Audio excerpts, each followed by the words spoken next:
امامت ڈے یہ وہ دن ہے جو اسماعیلی آقا خانیوں کی عید ہوتی ہے، جس میں وہ آغا خان کے امام بننے کی خوشی کو ہر سال مناتے ہیں۔ 11 جولائی کو ثواب اور اجر کی نیت سے کرسچن کیلنڈر کو فالو کرتے ہوئے اسلامک کیلنڈر کی پرواہ نہ کرتے ہوئے آج کا دن بڑی جوش اور خروش کے ساتھ اسماعیلی آقا خانی مناتے ہیں۔ اسماعیلی جماعت کے مرد اور عورت دونوں ساتھ ساتھ ڈانڈیا راس، وہ بھی بالی ووڈ سٹائل ڈی جے اور گانوں پر جشن مناتے ہیں، جس کے غیر اسلامی ہونے پہ کوئی دو رائے نہیں۔ اسماعیلی جماعت اس دن ایسی ڈریسنگ کرتی ہے جو کہ ٹرینڈنگ بالی ووڈ فیشن سے انسپائرڈ ہوتی ہے۔ مشہور بالی ووڈ ایکٹرز اور ایکٹریسز کو کاپی کرنے کے چکر میں ان کے بیہودہ فیشن کے ریپلیکا بنا کر پیسوں کی فضول خرچی کی جاتی ہے۔ اسماعیلی عورتیں اور لڑکیاں گھنٹوں اپنے بال اور میک اپ کرنے پارلر میں گزار دیتی ہیں۔ مرد بھی کم عمر دکھنے کی پوری کوشش کرتے ہیں اور ینگ لڑکے، جیسا کہ آپ کو پہلے بھی بتایا گیا، کہ لیٹسٹ فیشن اپناتے ہیں۔ اس کمپٹیشن میں 60 سے 70 سال کے سینئر سٹیزنز بھی شامل ہیں، جو کہ آپ اس وقت بیک گراؤنڈ ویڈیوز میں دیکھ سکتے ہیں۔ یہ سب کرنے کا اصل مقصد ان سیلیبریشنز میں مرد کا عورت کو اور عورت کا مرد کو اپنی طرف مائل کرنا، یعنی اٹریکٹ کرنا، جو کہ آخر میں زنا کا باعث بنتا ہے، جیسے کہ آپ ابھی اپنی اسکرین پر دیکھ سکتے ہیں۔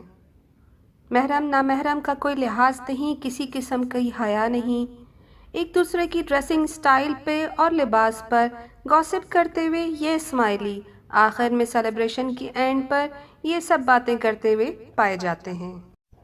اس سیلیبریشن کی جان ڈانڈیا راس اور گربا، جس کی تیاری جماعت خانوں کے ہالز میں ہفتوں پہلے ہی شروع ہو جاتی ہے، جس کے سٹیپس کے ٹیوٹوریلز ون جماعت کے نام سے یوٹیوب پر موجود ہیں۔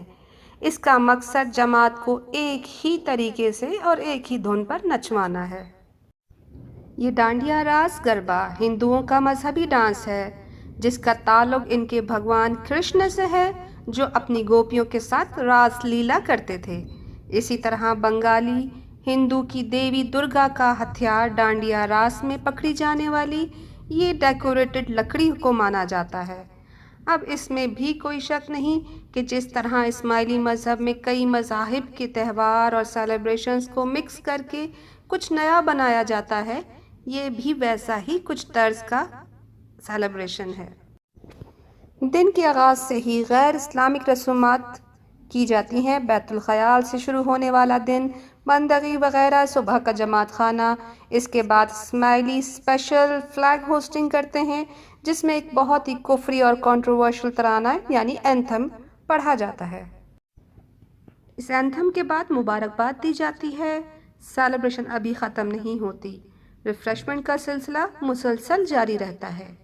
ڈیکوریشن، لائٹنگ، شو شاہ اور دکھاوا چلتا ہی رہتا ہے۔ اسپیشل مجالس ہوتی ہیں جن کا مقصد پیسہ آنے دو، یعنی نہ ثواب نہ اجر، بس پیسہ آنے دو۔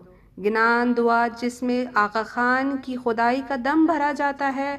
تالکا ایسا لبان کے اوپر سے گھمایا جاتا ہے کہ جیسے امام کا فرمان نہ ہو، اللہ کی طرف سے بھیجی ہوئی کوئی روحانی وحی آ گئی۔ تالکا سننے والے اسماعیلی زار و قطار روتے ہیں اور صلوات پڑھتے ہیں۔ آج کے دن اتنا بابرکت مانا جاتا ہے کہ اسی دن جماعت خانے کی لیڈرشپ کی اپوائنٹمنٹ جیسے مکھی وغیرہ کا انتخاب کیا جاتا ہے۔ پر سوال یہ پیدا ہوتا ہے کہ اسماعیلی اس دن کو کیوں مناتے ہیں؟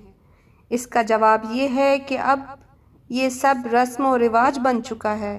اسماعیلی جماعت اس دن کو منانا اپنے اوپر فرض کر چکی ہے۔ اسماعیلی جماعت کو یہ سمجھنا چاہیے کہ یہ تمام رسومات، یہ تمام دن کہاں سے آئے۔ یہ بات سمجھنے کی ہے کہ امامت ڈے منانا، جس میں غیر اسلامی طریقے سے شامل میوزک، ناچنا، غیر محرم کے ساتھ بے پردگی، پیسے کی بربادی، زنا کی طرف لے جانا، اور یہ سب اسلام میں گناہ کبیرہ ہیں۔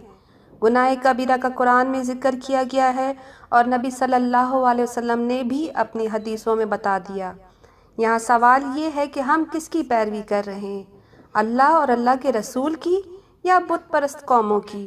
اگر اسماعیلی اپنے دل سے یہ سوال ایمانداری سے پوچھ سکتے ہیں تو وہ اس کا جواب اپنے اندر ہی پائیں گے۔